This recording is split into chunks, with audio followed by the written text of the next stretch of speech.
கர்த்தருடைய பரிசுத்த நாமத்திற்கு மகிமை உண்டாவதாக. இன்றைய வசனம் யாக்கோபு 1:4, நீங்கள் ஒன்றிலும் குறையுள்ளவர்களாய் இராமல் பூரணராயும் நிறைவுள்ளவர்களாய் இருக்கும்படிக்கு பொறுமையானது பூரண கிரியை செய்ய கடவுது. நம்முடைய வாழ்க்கையில் கூட ஒன்றுமே குறைவில்லாமல் பூரணமாய் நம்ம இருக்கணும், நிறைவுள்ளவர்களாக நம்ம இருக்கணும்னா நம்முடைய வாழ்க்கையில் பொறுமையானது பூரணமாக இருக்கணுமா, நீடிய பொறுமை, பூரணமாக அந்த பொறுமை நம்முடைய வாழ்க்கையில் கிரியை செய்யணும். அப்படி பூரணமான ஒரு பொறுமை நம்முடைய வாழ்க்கையில் இருந்தால்தான் நம்முடைய வாழ்க்கையில் இருக்கிற குறைவுகள் நிறைவாகும். அப்போ இதனால் கூட நம்முடைய வாழ்க்கையில் அப்போது இந்த பொறுமை நம்முடைய வாழ்க்கையில் இருக்கான்னு சொல்லி நம்ம ஆராய்ந்து பார்க்கணும். ஆபிரகாம் கூட ஆண்டவர் குழந்தை கொடுக்குறேன்னு சொல்லிட்டாரு.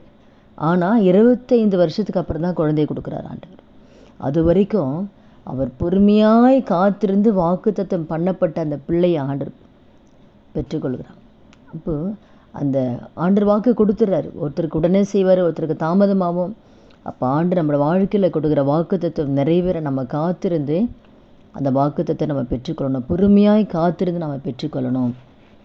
அதனால் கூட நம்முடைய வாழ்க்கையில் அந்த பொறுமை இருக்கா நம்ம ஆராய்ந்து பார்க்கணும். மோசையோட வாழ்க்கையில் கூட யாத்திராம்பில் 2 அந்த 11, 12 அந்த பகுதியில் பார்க்கும்பொழுது கூட மோசே பெரியவனான காலத்தில் எபிரேயில் ஒருவனை எகிப்தினை அடிக்கும்போது மோசே என்ன பண்ணுறாருனா அந்த எகிப்தினை உடனே கொண்டு வரான். இப்போது மோசை குறித்து ஆண்டவர் மிகப்பெரிய தரிசன திட்டம் ஆண்டவர் வச்சுருக்காரு. ஆனால் உடனே இப்படி கொலை செய்கிற அந்த கோபம் அவருக்கு இருந்துச்சுன்னா அவர் குறித்து வைத்த தேவ தரிசனத்தை ஆண்டவர் நிறைவேற்ற முடியாது. அதனால தான் ஆண்டு என்ன பண்ணுறாருன்னா 40 வருஷம் வனாந்திர பாதை கொண்டு போகிறார். வனாந்திர பாதையில் உருவாக்கி ஆண்டவர் சாட்சி கொடுக்குற அளவுக்கு பூமியில் உள்ள எல்லாரையும் காட்டிலும் சாந்த குணம்னு சொல்லி ஆண்டவர் சாட்சி கொடுக்குற அளவுக்கு கர்த்தர் மோசே மாறின அப்புறம் தான் ஊழியத்தை கையில் கொடுக்குறாரு.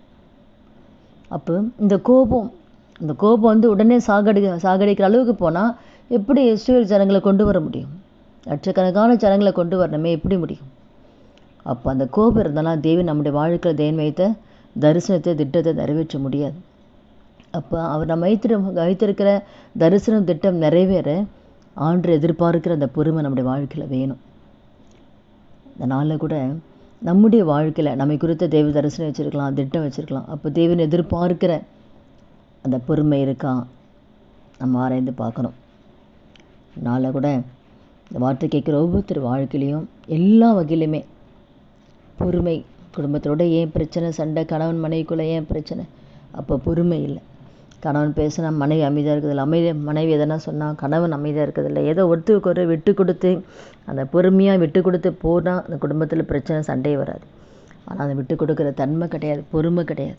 அதனால தான் நிறைய குடும்பங்களில் பிரச்சனை, போராட்டம், வேதனை, கண்ணீர் எல்லாம் குடும்பத்தில் பார்க்கும்போது அந்த பொறுமை இல்லாதனால தான். அதனால் கூட இந்த வார்த்தை கேட்குற ஒவ்வொருத்தர் வாழ்க்கையிலையும் தேவன் எதிர்பார்க்க அந்த பொறுமை நம்முடைய வாழ்க்கையில் இருக்கான்னு நம்ம ஆராய்ந்து பார்க்கும்போது நிச்சயமாக ஆண்டுட்டு அதுக்காக ஜெபிக்கும்போது கர்த்தர் அந்த கிருபை கர்த்தர் கொடுத்து கர்த்தர் நடத்துவார். ஜெபிக்கலாமா? துதிகள் மத்தியில் வாசம் செய்ய நல்ல தகப்பனே, இயேசுவின் நாமத்தில் சமூகத்தில் வருகிறோம். இந்த வார்த்தை கேட்குற ஒவ்வொருத்தர் வாழ்க்கையிலே ஆண்டவரே அப்பா, தேவன் எதிர்பார்க்க அந்த பொறுமை எங்கள் ஒவ்வொருத்தர் வாழ்க்கையில் காணப்பட கிருபை தாங்க ஆண்டவரே. அப்பா, நீடிய பொறுமை ஆண்டவரே எங்களோட வாழ்க்கையில் ஆண்டவரே ஆவியானவர் ஒவ்வொருவருக்கும் கர்த்தர் கொடுத்து நாங்கள் போகிற பாதையில் குடும்பத்தில் நாங்கள் போகிற ஒவ்வொரு பாதையிலும் எல்லாவற்றையும் சகிக்கக்கூடிய கிருபை கொடுத்து எங்களை நடத்தும்படி நம்முடைய கரத்தில் ஒப்பு கொடுக்குறோம். அப்படி நீங்கள் செய்ய போகிற தயவுக்காக நன்றி செலுத்துக்கிறோம். இயேசுவின் நாமத்தில் ஜெபிக்கிறோம் நல்ல பிதாவே, ஆமீன். கர்த்தர் நாமத்துக்கு மகிமை உண்டாகுது.